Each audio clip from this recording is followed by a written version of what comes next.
Did you know that your dishwasher can do more than washing your dishes?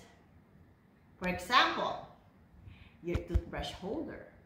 This can go in your dishwasher. You don't have to wash it in your sink. You can place it inside your dishwasher. Look at this. A very gunky soap dish. Who wants to spend 5 minutes cleaning this? I don't want to do it, so I'm going to put this in my dishwasher. It is safe.